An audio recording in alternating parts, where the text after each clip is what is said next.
It's interesting that trifles of life can actually affect us not only in our jobs and our relationships as well, as this author from the book titled Self-Development, A Handbook for the Ambitious, written by Henry Addington Bruce, was stating. And I mean, like he mentioned, there are trifle things for one person, but it could be very costly if it's an employer or if it's someone that's in a relationship. A person might be 5 minutes late to work. No big thing, right? Maybe twice, 3 times a year, that's okay. But if it's a habit, if it's this person coming in late 5 minutes every day and leaving 5 minutes early, this could cost an employer. The way that I see it, when you have chosen to be of service to someone for money, then if you can put yourself in that employer's shoes, there's always something to do while you're being hired to do that job. There really isn't any downtime. The downtime that you have is between your break that is given to you, but there's always something to do, whether it's doing the rounds and cleaning counters or sorting things or sweeping something here or folding something there or providing a customer service over there or packaging something else. There's always something to do. And even something as being unkept or, dirty nails, it may seem trifle, but it is your persona. And if you are working for someone, for those hours that you're working for that person, you are representing that company. And think about it if you were in their shoes. And you might think it's trifle, a little gossip here and there. But when it becomes a habit, whether it's at work or in your personal communities, it really says a lot more about you than it does about the person you are gossiping. Unfortunately, the person you're gossiping about is not there to defend themselves. And at the end of the day, developing these areas as personal hygiene, as promptness of time, as good conversation does make for a better person, a better leader, a better employee, a better friend. And when we can do that for ourselves and improve ourselves just for the sake of, I want to be better, then you are making a big difference for all of us. I think you figured it out. Self-development is not for the weak, and it's not showboating. This is all about a personal journey.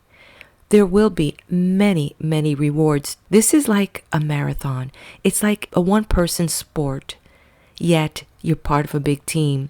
And as you hit that mile marker every time, getting closer to your goal, you not only are inspiring others, you yourself are getting stronger in ways you will never have imagined. And if you have just embarked on a self-development journey, I am so proud of you. I am on a journey too, so guess what? We're part of the same team. Just keep running your race every day. Do something a little bit better, 10% better than yesterday. Stand tall, speak clear, be on time. And you know what?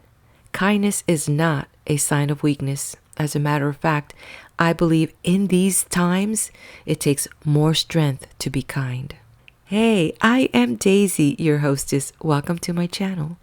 And to my subscribers, from the bottom of my heart, thank you so much for joining me on this journey. I will now move on to the next chapter titled Life and Luck. A man's luck is like the voyage of a ship, where luck acts the part of the wind, speeds the vessel on its way, or drives it far out of its course.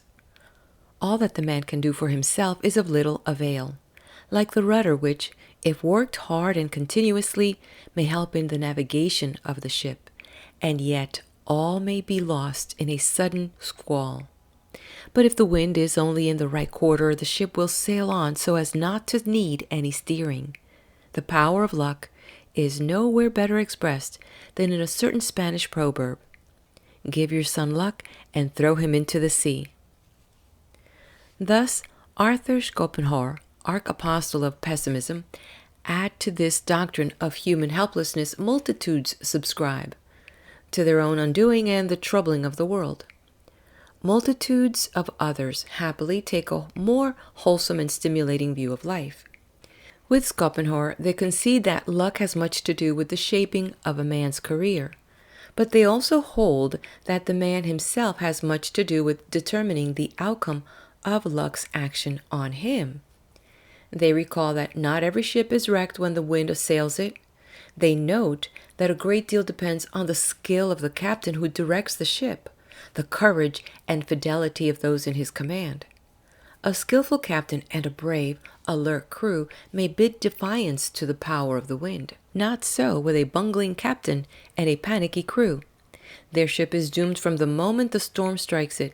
Likewise with life, these optimists affirm. More than this, with wiser philosophers than Schopenhauer, they insist, luck helps those that help themselves. Luck stops at the door and inquires whether prudence is within. Good luck comes to those who look after it. Luck is like the market, where if you bide your time, the price will fall. Luck meets the fool, but he seizes it not. Luck will carry a man across the brook if he is not too lazy to leap. Maxims such as these assuredly come far closer than Schopenhauer's to summing up the true relationship between life and luck. Their negation, the pessimism of Schopenhauer, puts a premium on inertia. It bids every man be stoical, sitting with folded arms to meet resignedly the blows which luck chooses to inflict, or indifferently accepting any favors she bestows. Yet the whole history of human experience teaches that such an attitude guarantees from luck more blows than favors. Its worldwide adoption would mean not merely a complete cessation of progress, but the extinction of civilization itself. Men must advance or they must go back. There can be no standing still, and where effort is lacking, there can be no advance. Consider the question of luck still further, a little more concretely. Take the case of a young farmer suddenly made wealthy by the discovery of oil deposits in his hitherto almost worthless land. That, clearly, is an instance of the operation of luck, pure and simple. The farmer had nothing to do with creating the oil found in his land. It is not a question of his having been frugal, industrious, persevering. Merely the chance of his happening to own the place where oil is deposited has raised him to affluence. Luck, seemingly, has made him a most successful man. Yet, surely a good deal would depend on the uses he makes of the money that now begins to roll in on him. Suppose he spends much of it in riotous living. Soon disease of some sort makes him a victim. The doctor is called, then the undertaker. Would you say that luck killed him, or that he killed himself? It is the same with the action of luck in giving man unusual opportunities in a business or professional way. An actor or actress unknown to fame is employed to serve as an understudy for some star. Weeks pass without the understudy once making an appearance on the stage. Then the star happens to fall down a flight of stairs and is seriously hurt. That, manifestly, is a bit of bad luck for the star. Is it good luck for the understudy? Everything will, of course, depend on the understudy's readiness to grasp the opportunity.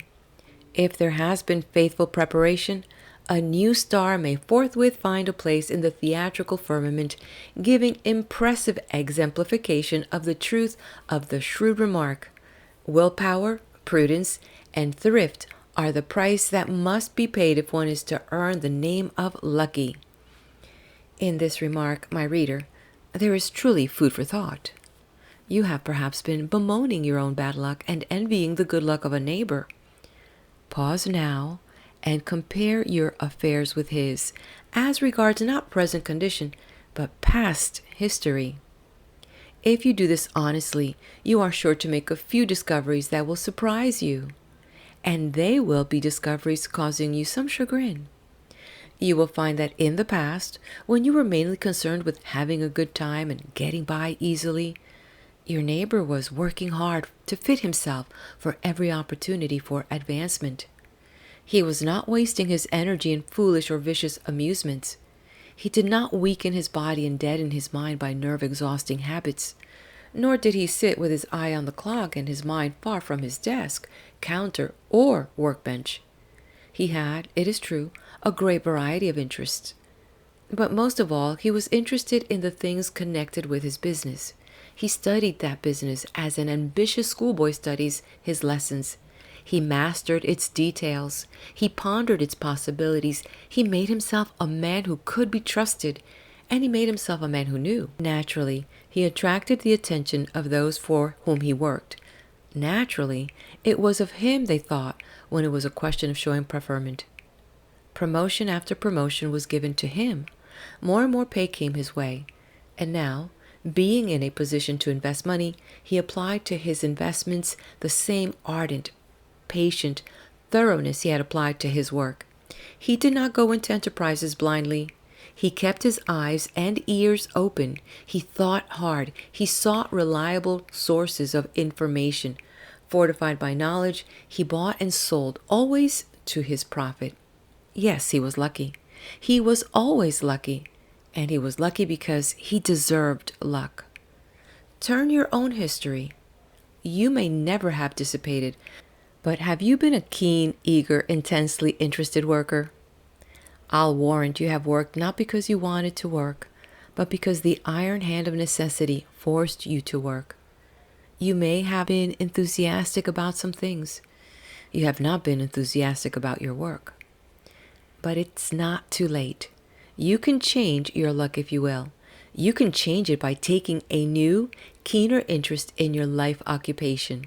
Force yourself not to work hard, but to want to work hard. Then you will find it easy to work hard, to work harder than you ever done before. You will find more joy in life, and you will find more luck of the sort you now envy in your neighbor.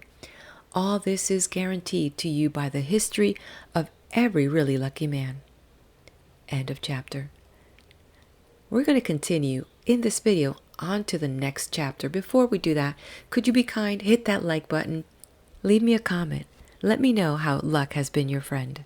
Okay, I'm going to now turn the page to the next chapter titled On Being Independent.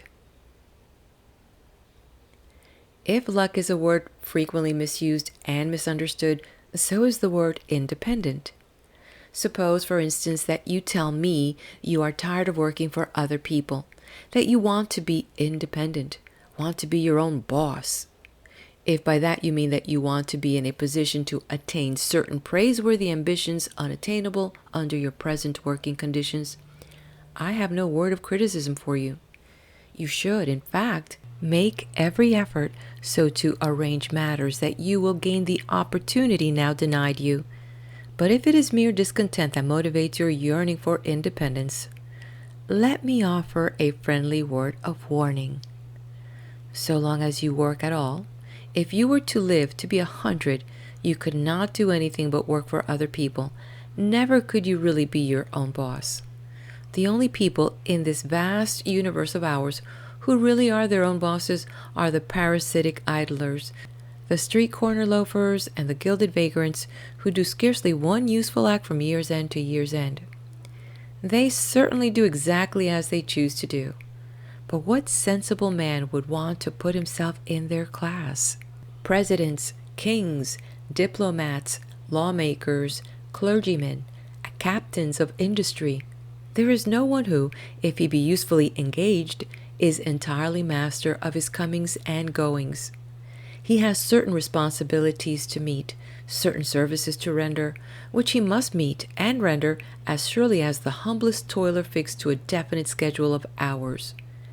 And when the seemingly independent one fails to do his work properly, he is as surely penalized as is the toiler who earns a discharge because of shiftlessness or incompetence. The world, for that matter, abounds in unhappy human wrecks whose craving for independence really masked a reluctance to do work of any kind. They could not stand being bossed, they proclaimed, so they struck out for themselves. They found that they could not stand the bossing of customers, clients, patients, as the case might be. People are so unreasonable, they grumble to themselves. They expect us always to be at their beck and call, but we have rights of our own and must insist on them. From this it was an easy transition to the fatal philosophy that society owes every man a living. So society does. if the man works diligently and intelligently to earn that living. Otherwise, there is trouble ahead. No work, no pay. That is the rule, and the one who pays is always directly or indirectly boss. Take stock of your attitude anew. Ask yourself honestly why you are tired of working for other people. Is it because you are ambitious or because you are impatient and lazy? If the former, work a bit harder and a bit longer than you have been doing, and keep your eyes open for every chance to rise. If the latter, if laziness and impatience underlie your cry for independence, stop grumbling and buckle down to work. For impatience strive to substitute patience. Patience, there of a surety, is a word for you to dwell upon, a word to conjure with. Without patience, the chances are that the end of your days will find you still struggling vainly for success, still wondering why you have never really progressed. With it, your loftiest ambition may gain complete realization. As the Italian proverb has it, the world is for him who has patience. Only, of course, patience must always be conjoined with effort. Don't Micawber-like wait for something to turn up, which is what too many do, just as too many discontentedly clamor for independence. Especially do we find Micawbers among men who, having been somewhat prosperous, suffer unexpected reverses and are forced to begin business life anew.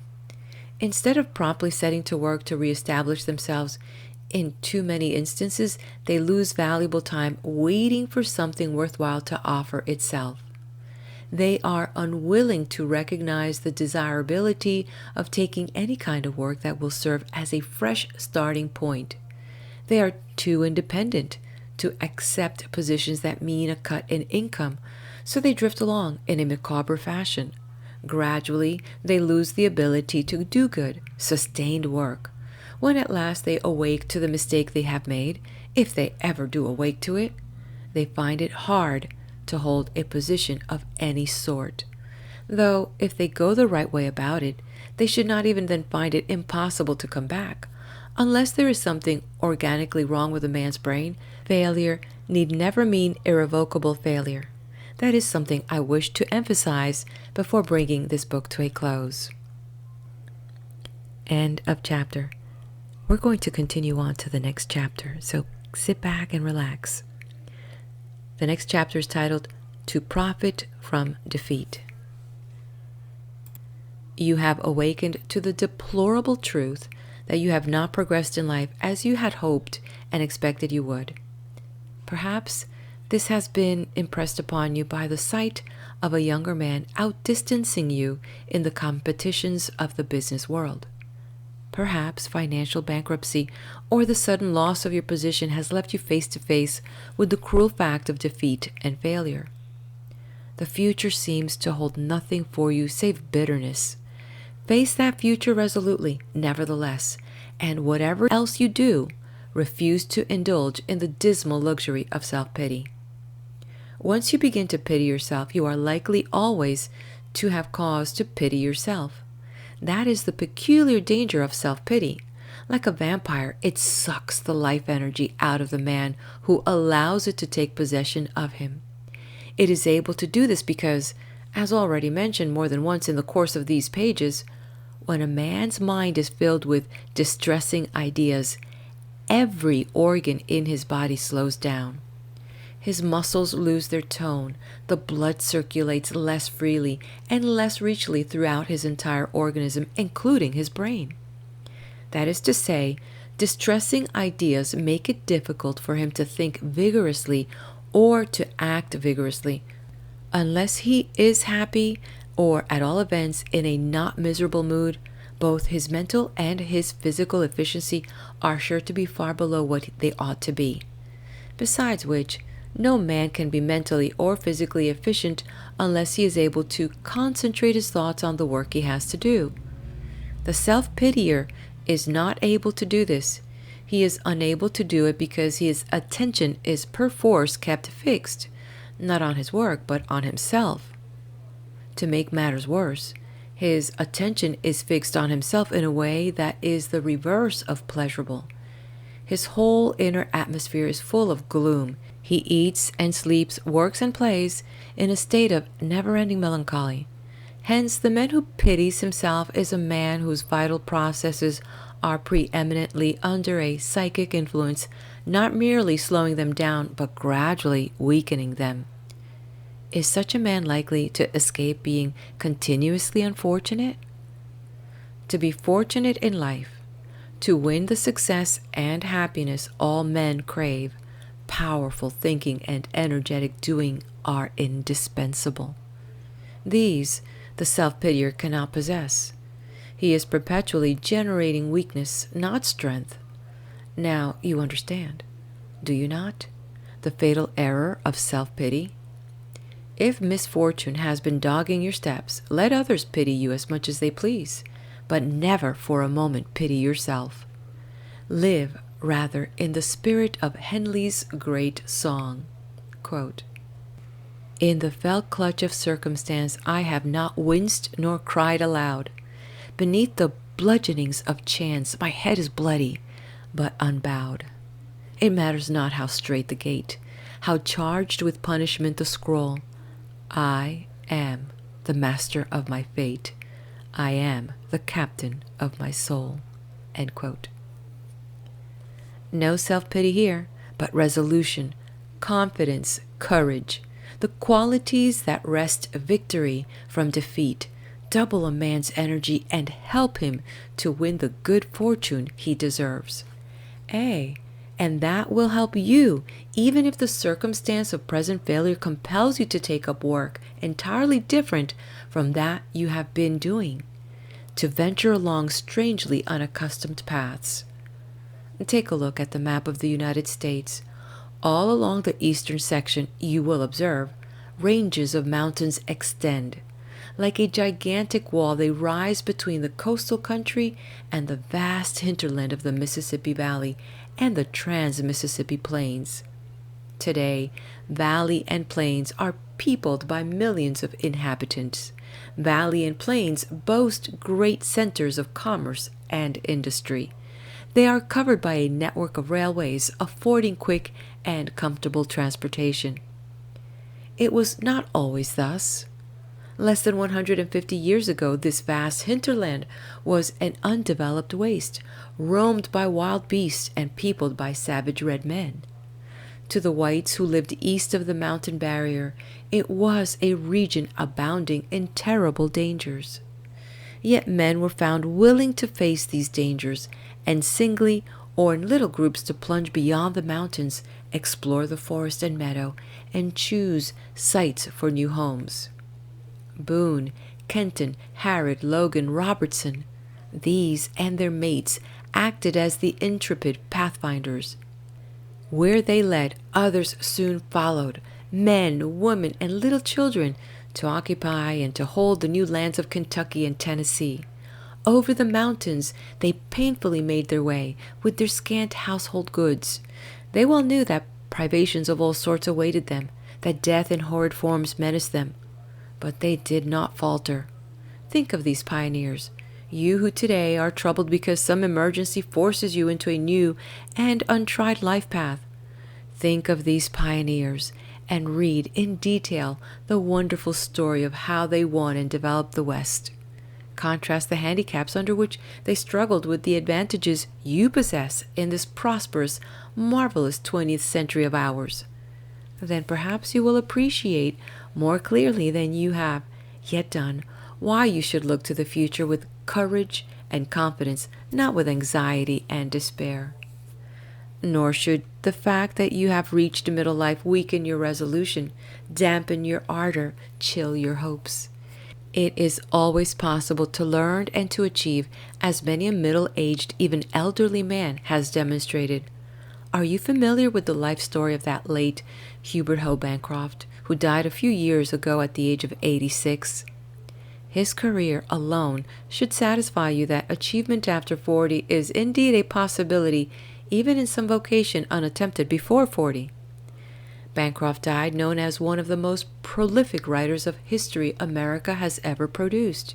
He was the author of 34 enormous volumes covering the history of the Pacific Coast region of both North and South America. Not one of these was written before he was 40 years old. Until 40, he had written nothing except letters and business statements. He had no college training to help him realize his ambition of becoming a famous historian. He had only a public school education, and of a limited kind. In his native place of Granville, Ohio, Bancroft began life humbly.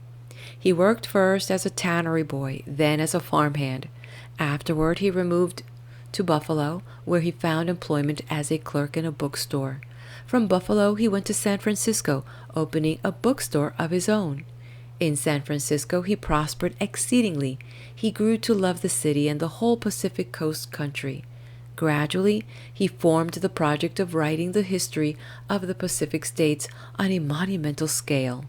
For years he collected books and manuscripts bearing on this. He employed innumerable assistants for the work of research, and he persistently, patiently taught himself to write history. In 1874, being then 42, he brought out his first historical volumes. Thereafter, he continued to write until he was more than 80 years old.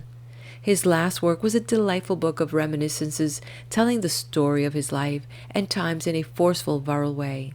It was the book of an old man who had contrived to stay young. Which is another important point emphasized by the career of Hubert Howe Bancroft.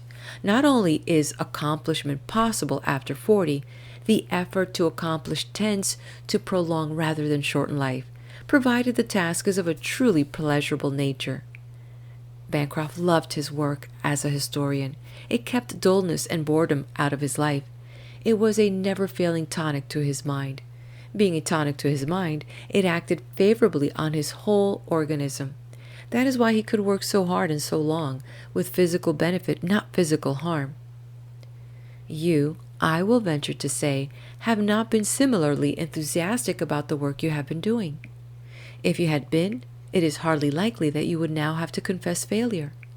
And the trouble may be that you have been trying to do work for which you are by nature quite unsuited. More likely, though, your failure is the result simply of neglect to cultivate proper interest in your work and neglect to develop, through self-training, other characteristics requisite to success.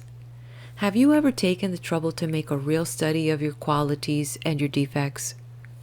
Certainly that is something you ought to do now, something you must do if you would convert defeat into victory. End of chapter. Stay here. We're going to continue on right on to the next chapter titled Hints for Self-Study. To undertake self-study efficiently, it is best to begin by setting down on paper a list of characteristics recognized by good judges as of success-winning importance. Here's one of such lists drawn by Professor J. McKean Cattle in connection with a scientific investigation he was at the time making. Physical health, mental balance, intellect, emotions, will, quickness, intensity, breadth, energy, judgment, originality, perseverance. Reasonableness, clearness, independence, cooperativeness, unselfishness, kindliness, cheerfulness, refinement, integrity, courage, efficiency, leadership. To make personal use of this list, I would suggest that you reckon 10 as the standard for each trait. Opposite each, set down a numeral 1, 4, 5, 8, or whatever it may be, to indicate how remote or near you are, in your own opinion, to approaching the standard of 10 for that particular trait. A trait after trait should be considered in turn, slowly, thoughtfully, and of course honestly. If the examination is done honestly, it is sure to be done slowly. For sure you will find it no simple task to evaluate yourself.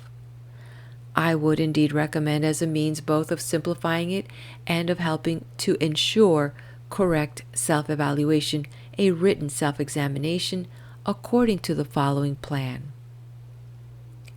Go to the nearest stationery shop and buy a good-sized notebook that you can use as a diary. Every evening for a week, make in it a detailed record of your daily doings.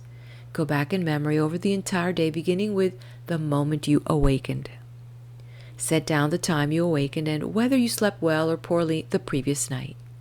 Note what time elapsed between your awakening and getting out of bed to dress. How long you spent at your breakfast and what you ate for breakfast. Record how long it took you to get to work, whether you walked or rode, and try to recall what you talked about if you went to work in company with a friend. Now, estimate as closely as you can your actual working time in the forenoon. Deduct all rest intervals or intervals spent in chatting with fellow workers or with callers. If you did have forenoon chats, note what they were about. Deduct also whatever other working time in the forenoon you spent thinking about things not connected with the task in hand. Make a record of what these other things were, so far as you can remember them.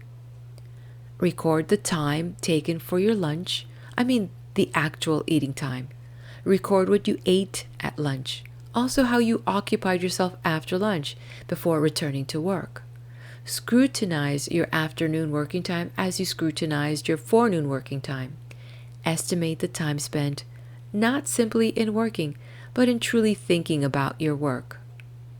Deduct and record, as before, intervals of rest, chatting, and desultory thinking. Continue by recording your after-work doings. Follow as accurately as you can your ideas, companions, recreations from the moment work was done until bedtime. As in the case of breakfast and lunch, record what you ate for dinner. Keep a record of this sort for 1 week. Then begin to study the record, as a doctor would study the history of a patient whose symptoms puzzled him. Study it with reference particularly to questions such as these. Are my living habits, my habits of sleeping, eating, exercising, playing, etc., in accord with the principles of personal hygiene? Do I sleep too little or too much? Do I eat too little or too much, and the right kind of food? Do I exercise enough? Are my recreations a drain on my energy or recuperative as they ought to be? Is my mind inert or active? Am I really interested in my work? In point of actual working effort, am I honest with my employer and myself? Outside of my work, do I give enough thought to worthwhile things? Many questions akin to these will suggest themselves to you. Your week's record, if sufficiently detailed and candid, will enable you to answer them with approximate correctness. The answers may surprise, even startle you, but they should give you that definite self-knowledge necessary to an approximately correct filling in of Professor Cattle's table of characteristics. Take further steps, however, to ensure its correctness.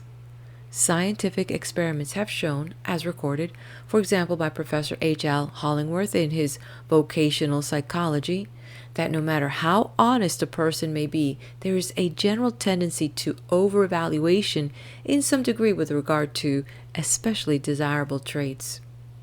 On the other hand, it cannot be doubted that many people have an abnormal tendency to under-valuation. Therefore, the list of personal judgments, for certainty's sake, ought to be supplemented by lists showing the judgments of other people.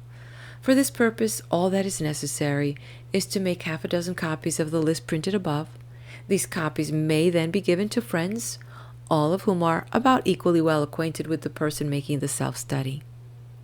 The friends should be asked to pass judgment on him as he has done on himself, and to return the lists when they have put their numerals of judgment opposite every trait. Emphasis should be placed on the importance of entire candor when filling out the lists. If thought best, The plan might be followed of having the list returned without signatures, addressed envelopes being provided for sending them back by mail. It should be made clear that the one to be judged is earnestly desirous of information that will enable him to know himself better than he has hitherto done, and that he therefore wants all his judges to be frank. You will now have, provided both you and your friends have been really candid, a personal charting that should help you to know yourself as never before. And, as never before, you should be able, with the aid of this charting, to map out a definite course of successful, compelling self-improvement. Map out such a course, no matter how disquieting the finding of your self-study. For let me once more assure you, earnestly, emphatically, you have no real need to despair. The inner powers with which you began life are still available to you, if you will but learn to draw upon them. In proportion as you do this, you can and will achieve a true success. End of chapter. And also, this is the end of the reading of the book titled Self-Development, A Handbook for the Ambitious by Henry Addington Bruce. I hope that this book has been of some value to you. And again, as I've mentioned before, if you know of anyone that could benefit from this book, please do forward it, share it with them. And I wish you lots of luck if you are on that journey of self-development. Be blessed. I'll catch you in my channel, wherever that next video may be.